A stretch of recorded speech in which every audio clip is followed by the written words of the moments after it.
Hi guys, this is Vineet and I welcome you to this video. Today's video topic is table and unique identifier data types in SQL Server. So we will discuss about them. If you haven't yet subscribed to my channel, please go ahead and do so. There's a subscribe button coming below this video. Click on that subscribe button. Once you click on that subscribe button, it will give you a bell icon. Click on that bell icon, select all notifications to get notifications regarding all my future and upcoming videos. So let me give you 5 seconds guys, please go ahead and subscribe right away. So guys, I hope you must have subscribed by now. So let me take you to notes quickly. So first we will start our discussion with the table data type, and this is a special data type that is used to store a result set. Result set is basically a bunch of rows which can be stored into the table data type for processing at a later time. Now table is primarily used for temporarily storing a set of rows. Table variable here we are talking about, or table data type we are talking about here. So this data type is primarily used for temporarily storing a set of rows that are returned as a table valued function result set. And functions and variables can be declared to be of type table. So we can declare both the functions of type table, functions that can return table type, and variables of type table. We can both declare to be of type table. Now table variables can be used in functions. They can also be used in stored procedures and batches as well. Let's continue our discussion on table type definition. Table type definition. The definition uses the same subset of information that is used to define a table in the create table statement. So here we are talking about the table data type or table variable declaration. So here we are talking about the definition. Is it the definition is same as whatever we define while mentioning the create table statement. Now the table declaration includes column definitions, names, data types and constraints that we already know, and we also include constraint types. The only constraint types allowed for the table data type variable is primary key, unique key and null. So only these constraints can be used while you declare any variable of type table. So in the table definition only we can use the primary key and unique key constraints, and also use the null constraint, but not any other constraints. Now let's talk little bit about the collation definitions here. Now the collation of a column that is made up of Microsoft Windows locale and comparison style, a Windows locale and a binary notation, or a Microsoft SQL Server collation. If collation definition is not specified, the column inherits the collation of the current database. That's a generalistic statement. So if we don't define a collation of a particular column, it basically inherits the collation of the current database. Or if your column is defined as a common language runtime or CLR user defined type, the column inherits the collation of the user defined type. Now let's talk about the usage here. Now the table reference variables by name in a batch from clause as shown in the blue example. So basically how you reference the table variables that is defined by a SQL statement given below. So here we are selecting an employee ID column, department ID column from a table variable, which is my table variable. And declaration is not given over here, but yeah, this is how you usually select from the table variable, table variables or variable of declared with as type table. Outside of from clause, so if we talk about outside of from clause, table variables must be referenced by using an alias.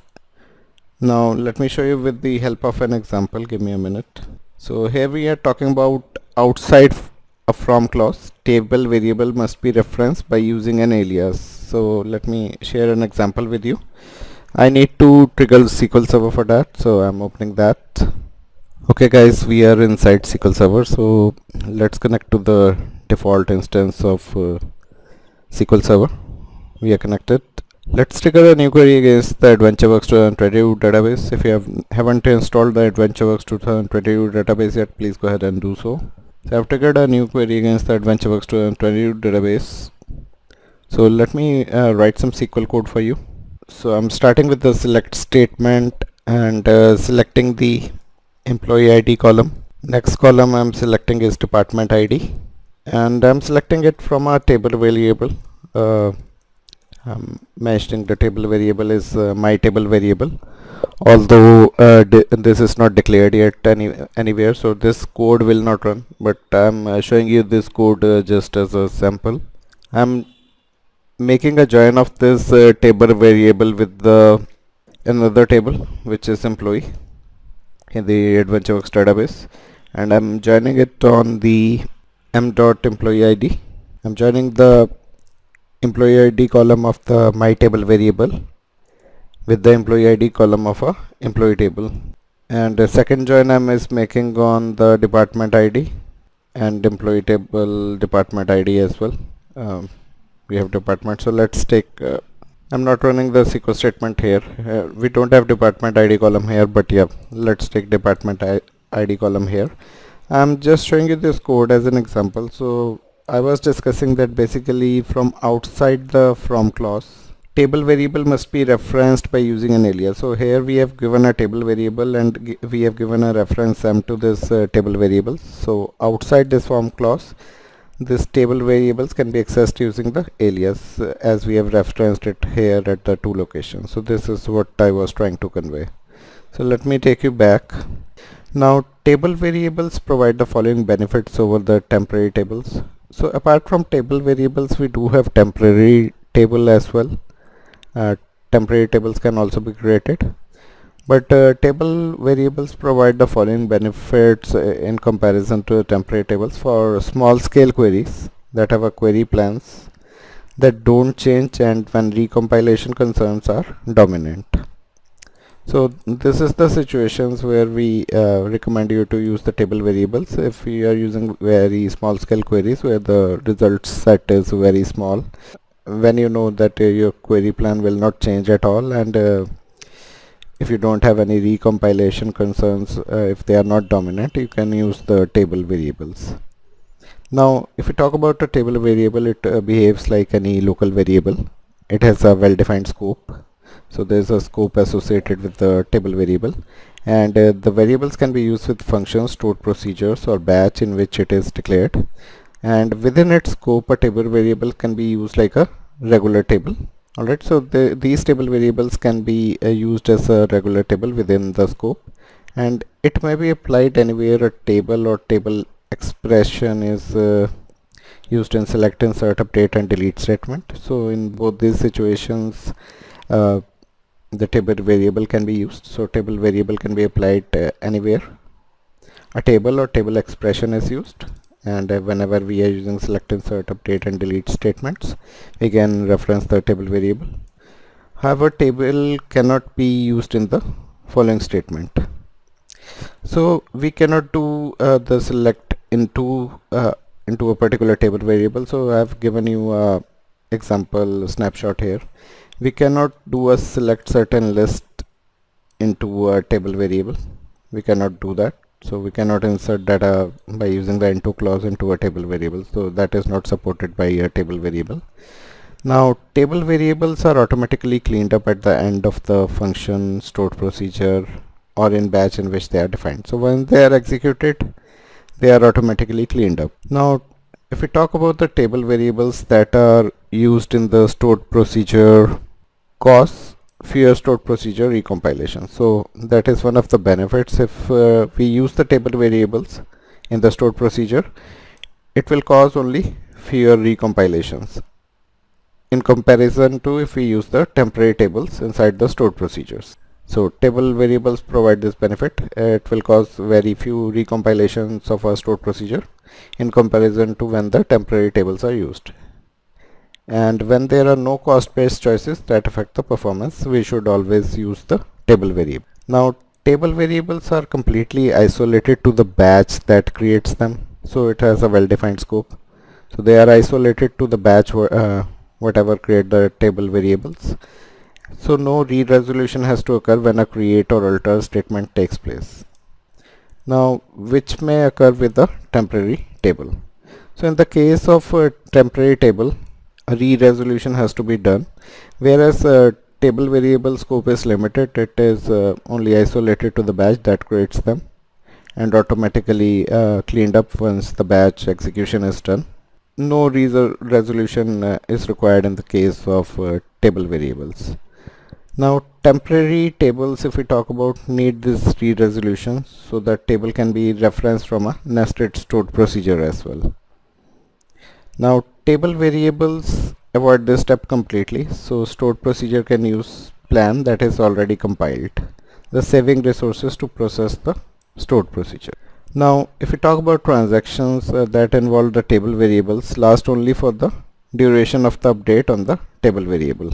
Alright, so if we talk about the transaction where we are including the table variables, these transactions will only last for the duration of an update on the table variable. As such, table variables require fewer locking and logging resources. Now there are some limitations and restrictions applicable to the table variables. So let's discuss on those restrictions. There are quite many actually. So let's go through them one by one.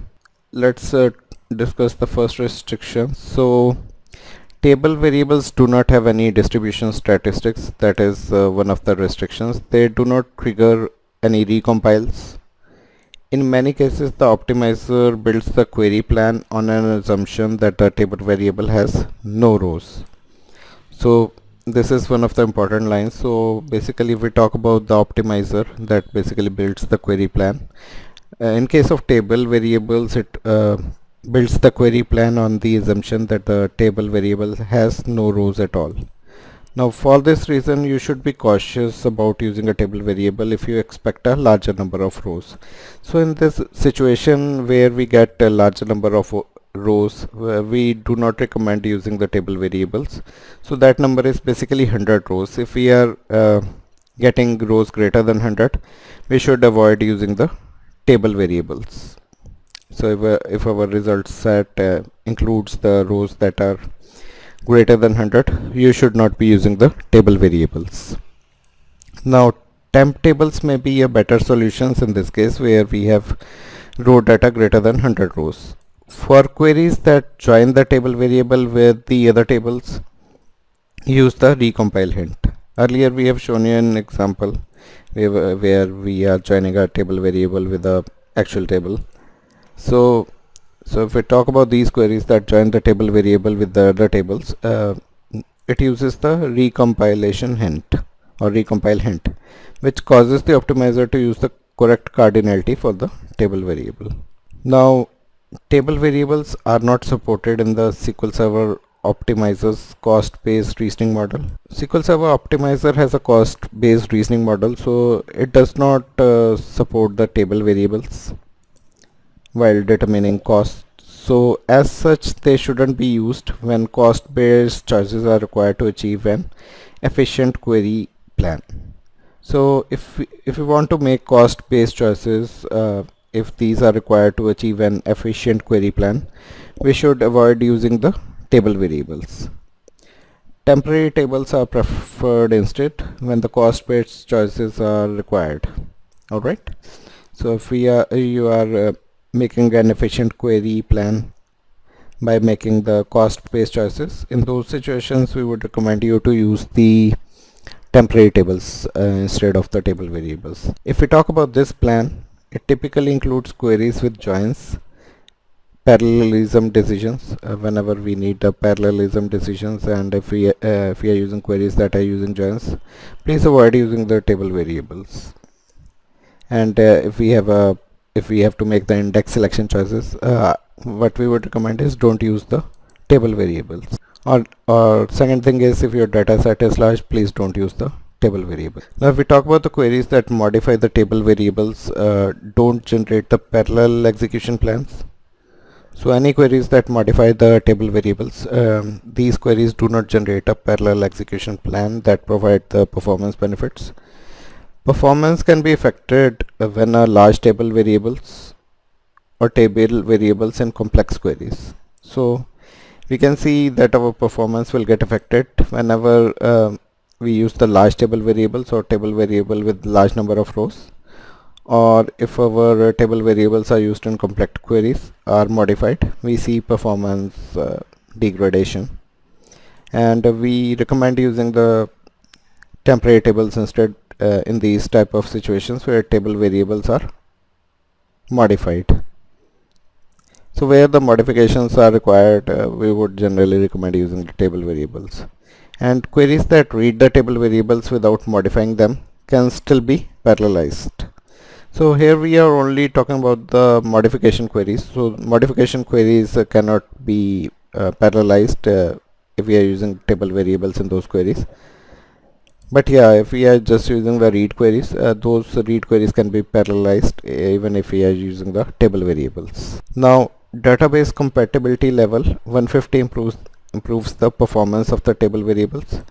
So if we want to gain the performance benefit of the table variables, our database compatibility level must be set to level 150 or higher with the introduction of table variable deferred compilation. So level 150 basically provides the table variable deferred compilation benefit, where the compilation of the table variable can be deferred. So next point is that indexes cannot be created explicitly on the table variable. So this is one of another limitations on the table variables. We cannot create indexes explicitly on the table variables, and no statistics are kept on the table variables. That is another limitation. And starting with SQL Server 2014, new syntax was introduced which allows you to use the certain index types inline with the table definition.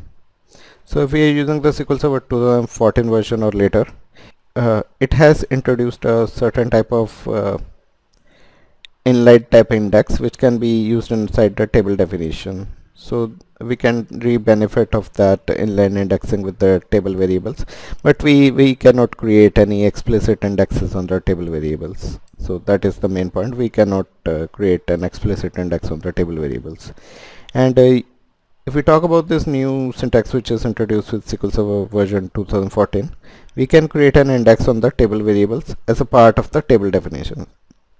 So only this benefit is provided in SQL Server 2014 and beyond, where we can create an index on the table variable as a part of table definition, not later on. So while defining the table structure, we can create an inline index on the table columns in the case of table variables. In some cases, performance may improve by using temporary tables instead, which provides full index support and statistics.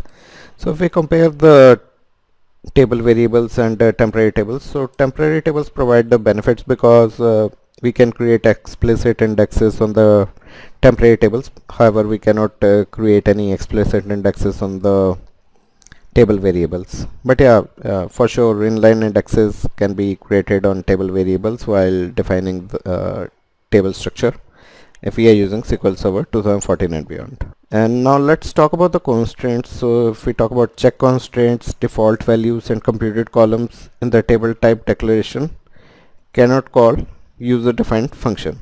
So if we are using any type of check constraint in the table type declaration, or if we are using any default values, or if we are using any computed columns, the table type declaration cannot call any user defined functions. And assignment operations between table variables is not supported. So this is one of the important points. So we cannot the table variables do not support any assignment operations.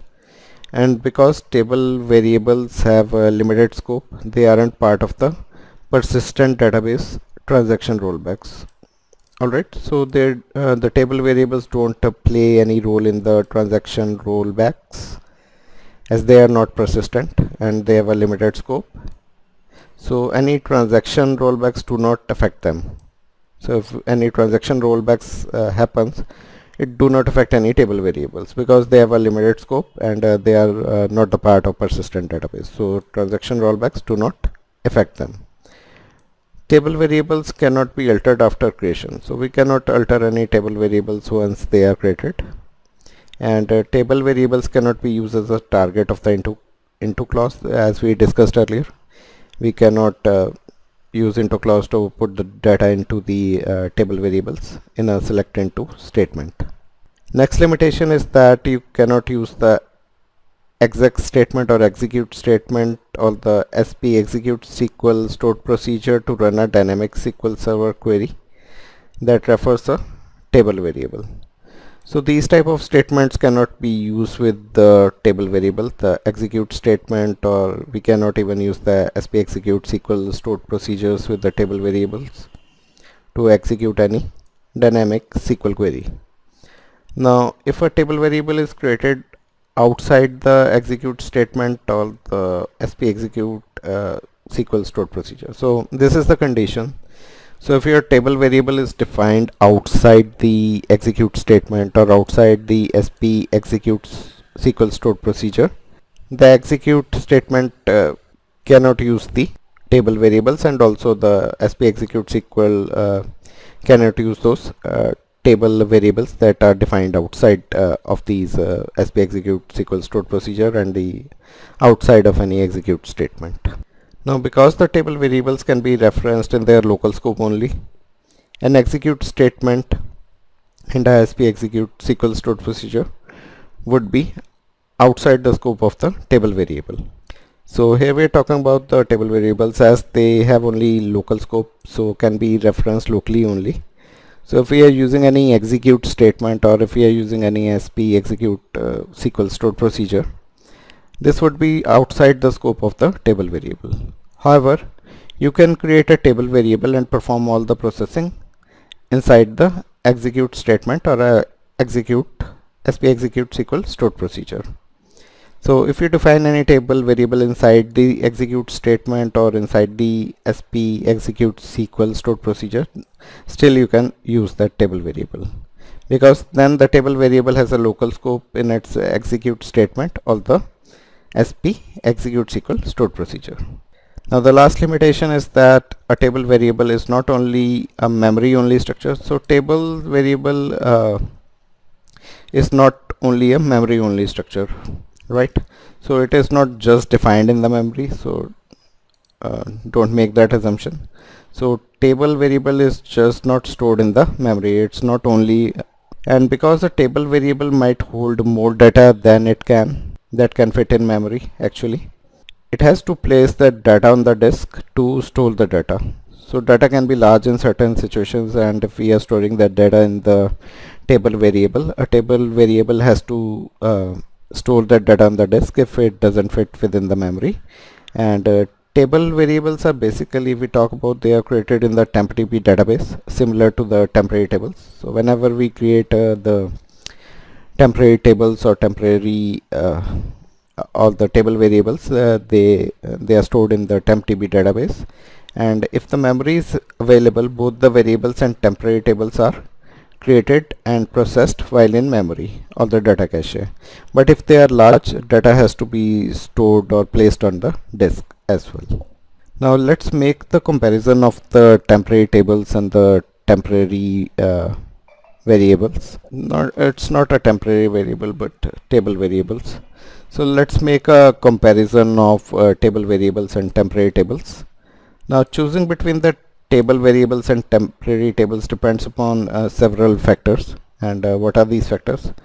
How many number of rows are inserted into a table. So if we are inserting a rows that are greater than 100, we would recommend using temporary tables instead of table variables. So if we have very small number of rows, less than 100, then only we recommend using the table variables. And if we are concerned about the number of recompilation queries saved from, then we should use a table variable in those situations. So if we want lesser recompilations of a query, we should always use the table variables. Third factor is the type of queries and their dependencies on the indexes. So if we want to use indexes on any particular column, we should use the temporary tables instead of table variables. And if we want to compute any statistics on the column for performance, then definitely we should use the temporary tables instead of table variables. Now in some situations, breaking a stored procedure with temporary tables into a smaller stored procedures so that recompilations take place on a smaller units is helpful. So here we are talking about the temporary tables. If we want to use the temporary tables, we can definitely break the stored procedure that are using the temporary tables into smaller stored procedures so that fewer recompilations can occur. And the recompilations should take place on smaller units. This is helpful in gaining the performance benefits. In general, we use the table variables whenever possible, except for the situations where a significant volume of data is there and if there is a repeated use of a table. So if both the situations are not there, we generally recommend using the table variable if the volume of data is less and if we are not using that particular table repeatedly. In only those cases you should be using the table variables. In that case, you can create indexes on the temporary table to increase the query performance. So indexes can be if we talk about the situation where we have significant volume of data and where there is a repeated use of table, then in those cases we should use the temporary tables. And in those cases where we have significant volume of data and repeated use of table, we can create indexes on the temporary table to increase the query performance. However, each scenario may be different, and the recommendation is to test if table variables are more helpful than the temporary tables for a particular query or stored procedure. Now let me take you through some of the demos on the table variable. So first demo is declaring a variable of type table, and second demo will be on creating an inline table valued function. Let's go with the demo one, declaring a variable of type table. So let me take you to SQL Server. Let's rub off this code. You can write the code along with me. In this code we are using the AdventureWorks database. So write the code along with me. So I'm using the declare statement and I'm declaring my table var as the table variable, and here we need to define the structure of the table. So let me define the table structure of this table variable as I'm declaring it. So it has an employee ID column of integer type, and this column does not accept null. Second column I'm taking is the old vacation hours, and this is of type integer. Third column is I'm taking the new vacation hours, and this is of type integer as well. And let's take modified date as another column, and this is of type date time type.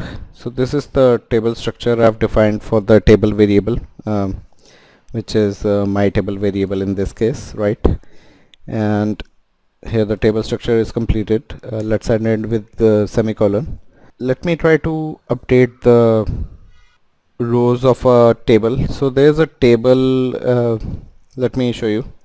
So if I use the select query, we have human resources dot employee table here, and we have certain data in it. If I execute the query, I will get the data, right?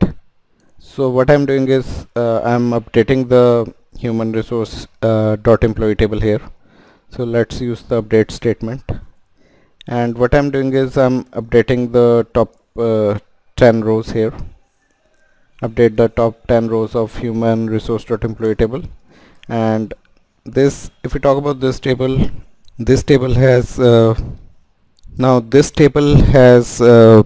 if we look into that, this table has vacation hours column, right? So what I'm doing is I'm trying to update this column vacation hours. So let's set the vacation hours is equal to vacation hours into, I'm increasing it by 1.25 times. So I'm using this formula, I'm updating this column, and whatever updates are being made, I'm outputting that updates. So whatever updates I'm making to the human resource dot employee table to the vacation hours column, I'm outputting that data using the inserted statement. So whatever columns I want to output, I can take those columns using the inserted clause. So whatever business entity ID is inserting, I need that data, and whatever we can take deleted data as well. So here the vacation hours are changing, so the old data is getting deleted and the new data is getting updated. So we can take the deleted vacation hours, what was the old value, and we can also take the inserted vacation hour, which is a new value for the vacation hours, and we can take the inserted modified date. Does this table have a modified date column? But yeah, let's take the inserted modified date into my table. I think the last reference is not correct because this table does not have it has a modified date column, so a comma is missing, that's why it's giving the error. So we can take the modified date, which is the last column. So what we are taking 4 columns as the output to the table variable. I'm using the into clause here, and I'm outputting that data into the table variable. Alright, we cannot use select into clause with the my table variable, but here we are not using the select into clause, right, because the select statement is not over here. And I'm outputting 4 columns, basically the new business entity ID which is being inserted as a result of this update, and any old vacation hours that are being deleted, and any new vacation hours that are being updated, and whatever is the modified date, new modified date that gets inserted into a table or updated into a table. We are outputting that data into the my table variable. Now after outputting that, let's select that particular data from the table variable. So we have employee ID. First let's do select star from my table variable, right, and let's specify the column, although we can specify individual columns as well. So we have employee ID, old vacation hours, we have new vacation hours, we have modified date. These are the 4 columns that we have in this table. So let's select that from the table after the above insertion is made using the update statement. So this is basically to display the result of the table variable. Whatever rows are updated get inserted, some data gets inserted into the my table variable over here under the 4 columns. These are those columns, and we are selecting that data here. Now finally let's also select the top 10 rows. So top 10, let's select these 4 columns that we have selected here, which is business entity ID. Let's do a star from first, and let's select the human resource employee table.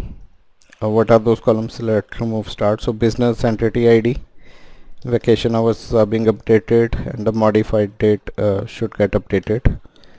So yeah, our query is done. If you want to take a snapshot of this query, please take that. So do that. So this is the complete query. You can take a snapshot right away. I hope you have taken the snapshot. Let me run this query quickly and see the result. Here we got 2 outputs, right? The first output is from a table variable, 4 columns, employee ID, old vacation hour, new vacation hours, and the modified date. So we see the modified date here. Modified date is actually not updated, so it's taking the same date.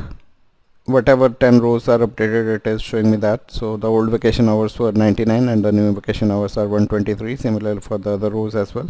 And yeah, this is the data we outputted into the table variable. So this is the data from the table variable, whereas the below pane is showing the data rows which were updated in the human resources.employee table. These are the top 10 rows which were updated. Alright, so I hope you got the idea of using the table variables here. So our first demo was on basically declaring a variable of type table. Here we have shown you some operations how you can use the table variable by declaring it and using it. Now let's use inline table valued function. Let me write a code for that. In this demo we will be creating an inline table valued function. So let me show you what is that. So let's rub off this code Let's take the new query altogether, because this query is showing the result set as well. So let's trigger a new query, and in this query as well we will be using the AdventureWorks 2022 database. Let's start writing some code here. So here we are using the okay, so let's write the code. So if object ID, I'm using the if conditional statement to check if certain object ID exists. So object ID I'm checking here is sales dot ufn underscore sales by store. So this is a particular object. I'm checking if this object is not null. So I'm checking a particular object ID, which the object ID is sales dot ufn sales by store, and I'm checking a condition. If this is not null, then we should drop the function. So this is basically a function we have, and we basically if we are checking if this function is not null, then we should drop the function sales. So this function is there in the sales schema. So sales by store is the name. So this is the function. I'm checking if this function is not null, we should drop this function, and I'm going ahead and creating the same function. I'm recreating this function. We can use the create function statement to create a function. So I'm creating a function sales dot let's take the same name. I'm creating this function, and I'm passing on the parameter. I'm taking a parameters. We are passing the store ID as a parameter of integer type to this function, and this function is basically returning a table, so we can define the returns table over here. So output of this table is output of this function is a table. Let's define this function over here. It returns a table as return. Now inside this function, let me select some columns by using some inner join. Let's do a star first, and let's make the joins first. So I'm selecting the data from the sales dot sales order detail table, and let's take it as SD, and I'm joining this table with let's join it with the give me a minute. So the first table should not be this. So the first table is production.product is the first table I'm taking. Let's mark it as PS. Let's take P as the alias for this table, and let's join this table with let's do an inner join with the sales dot sales order detail table, and let's take it as SD, and let's make further inner joins. So we want to make this inner join on the st dot product ID, and we are joining it with the p dot product ID. This is the common column between these two tables. Let's join some other tables using the inner join. So another table would be sales dot sales order number, not sales order number, sales order header, and let's take it as sales header, and let's join it on the column sales header dot sales order ID equals sales order detail dot sales order ID. So we have joined these two tables as well. So let's join it with another table. Let's do an inner join with the sales dot customers table. Let's take it as C for customer, and let's join it on the sales header dot customer ID column, and let's join it with the customer dot customer ID column. Alright, so all the joins are made, and let's take some conditions to output the data. So we want the data from the store ID, whatever store ID we are passing to the function, we should get data for that. And let's group the result by p dot product ID. We want the results grouped by product ID and product name. Alright, and we should get a total of that, so we need to define that in place of star here. So whatever columns are there in the group by clause, we should take them here. So p dot product ID is the first column, second column is p dot name, and lastly we take a function to get the sum of whatever is the sales is made. So we are taking the total of the sales order detail table. There's a line total column, sum of line total st dot line total, as we are taking total. So we are done. So we are grouping this data. So we will pass the store ID to the function and it gives us data based on that. It joins various tables and provides us the data in the grouped form with the sum of line total from the sales order detail table. This function is doing that. So let's see how we can use this function. So after you define this function, what we are doing is we are selecting a statement, select star from, and let's invoke this function sales.ufn. Let's take the name of this function sales ufn by store and pass on the store ID as 602 to see if we are getting anything. Let me see if there are any issues with the syntax here. Syntax is looking correct to me. So it is saying some. Okay, so let's comment this statement because let's first create the function. Let's execute this statement. So function is created, right? So this function is created. Now let's use the select statement and pass the parameter 602 to it to fetch the data. Here we are calling the function in the select statement and we are passing 602 as the store ID to this particular function. Let's see what data do we get. So we got the data related to store 602. These are the product ID and these are the line totals over here under each of the products. These are various product names. So this is how you can use the inline table valued function.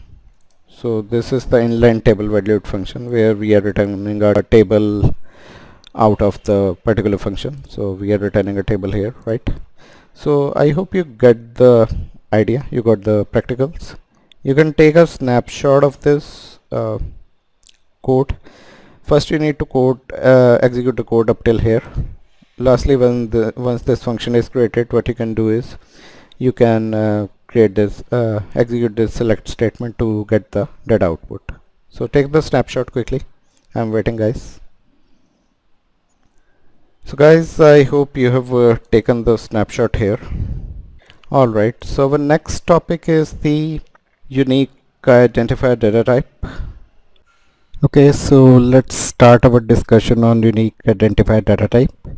So basically, if we talk about a column or a local variable which is declared of type unique identifier, or if we declare a variable of type unique identifier data type, it can be initialized to a value in the following ways. So here we are talking about a column for which we have taken data type as unique identifier, and also we are talking about local variable here which is declared with the unique identifier data type, and we are talking about the initialization of column values and local variables here who are declared to be of type unique identifier. So these columns or local variables can be identified or initialized to a value in the following ways. We can use the NEWID or new sequential ID functions to assign a value to these columns or local variables which are of unique identifier data type. And we can also use the string constant, and we can convert that string constant, but that string constant should be in this format or in this form. And in this format, each x is a hexadecimal digit in a range from 0 to 9 or A to F. And example of valid hexadecimal format for a new ID or a new sequential ID is this. This is a valid example. We can use any string like that. It consists of numbers from 0 to 9 or A to F. And this is a valid example of a new ID or a new sequential ID value. And this is a valid values for the unique identifier data types. Now comparison operators can be used with the unique identifier values. However, ordering is not implemented by comparing the bit patterns of two values. The only operations that can be performed against unique identifier value are comparisons. So basically what all operations we can perform with the unique identifier values. These are some of the operations which we can perform. So this include comparisons, like we can use equal to operators, not equal to, less than, greater than, less than equal to, or greater than equal to. And we can also check for null using the is null or is not null statements. And no other arithmetic operators can be used with the variables or column declared with the unique identifier data type. So these are all the arithmetical operations or operators which we can use with the unique identifier data types, and we can also use is null and is not null. Now all the column constraints and properties except the identity can be used on a unique identifier data type. So we cannot use the identity constraint on a unique identifier column. All the other column constraint we can use effectively on the unique identifier columns or columns declared with the unique identifier data type.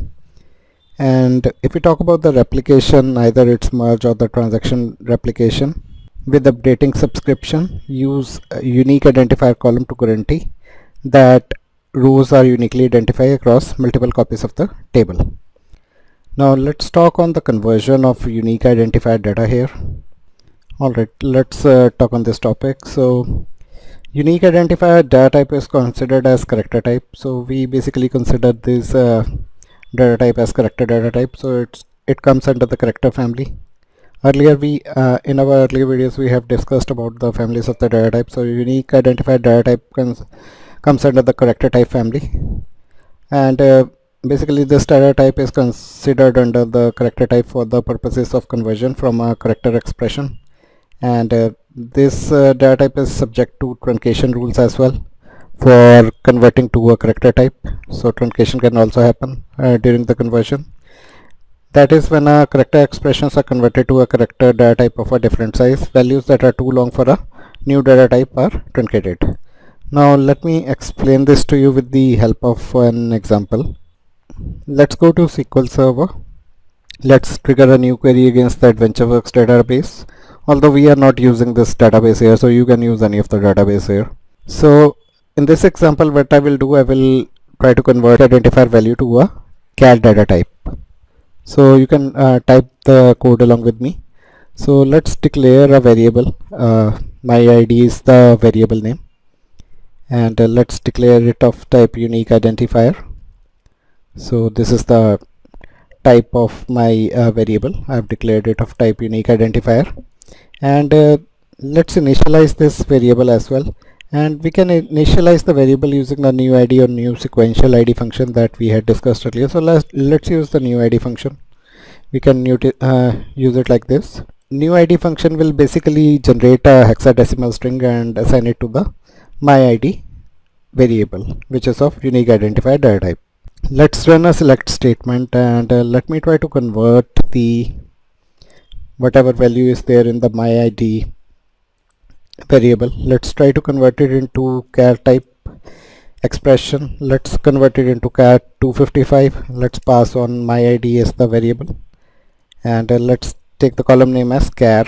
So I'm trying first of all, what I'm doing is I'm trying to assign a new sequential ID or new ID which is a hexadecimal value to this variable, and then I'm using the select statement to convert this variable, whatever is stored in this variable, into char 255 format.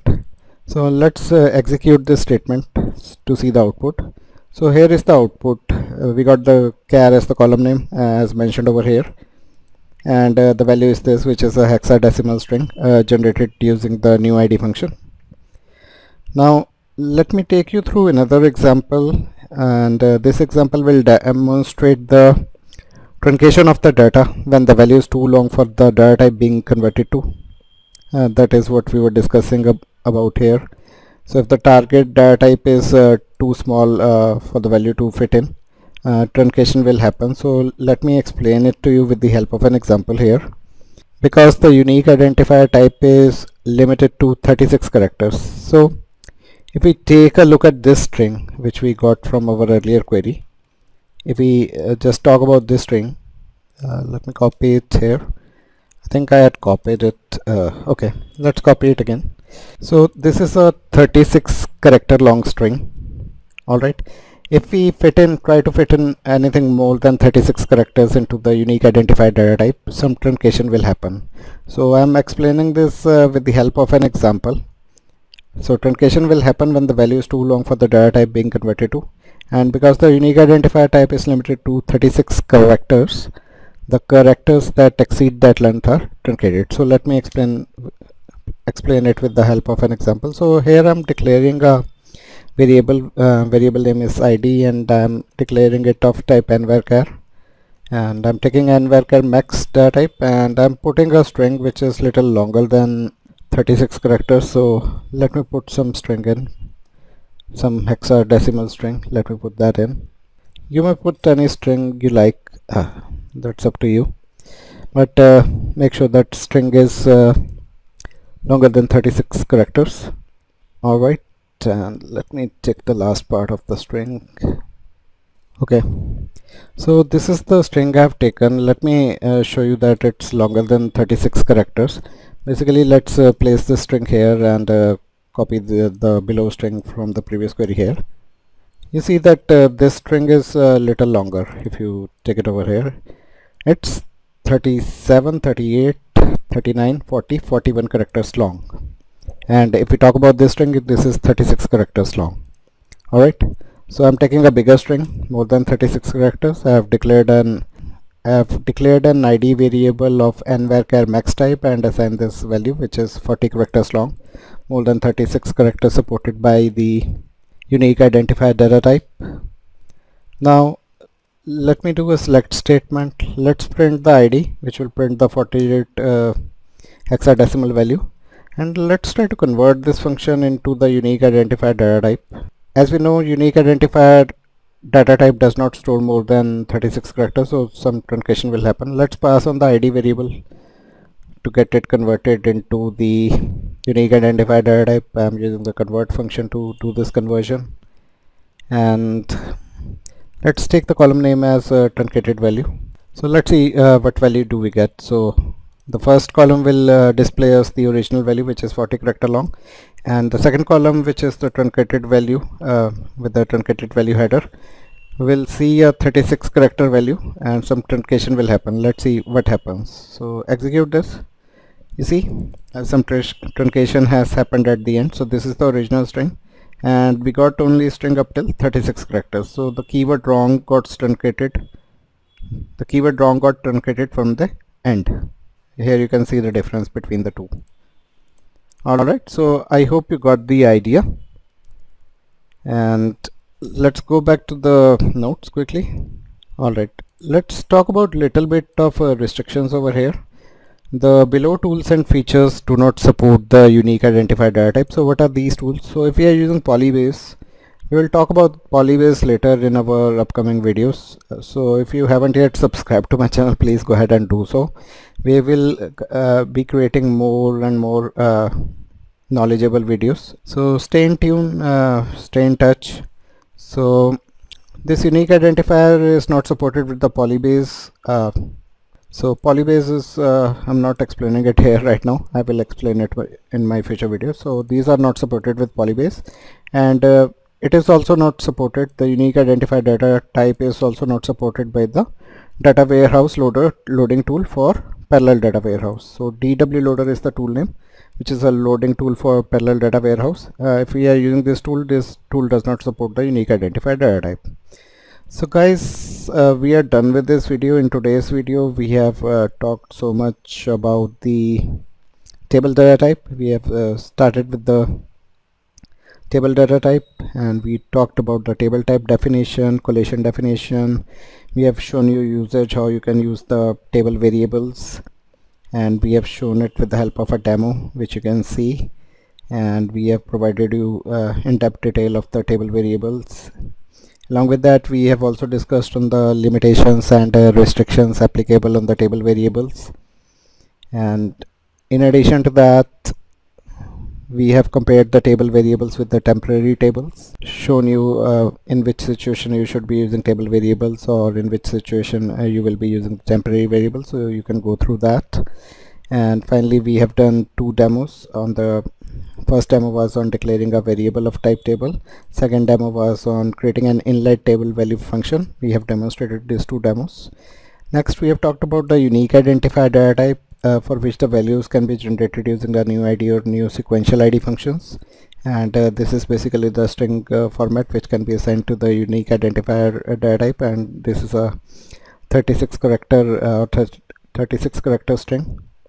and unique identifier limit is 36 characters. We cannot store more data into that. If we try to store more data into that, the data will get truncated.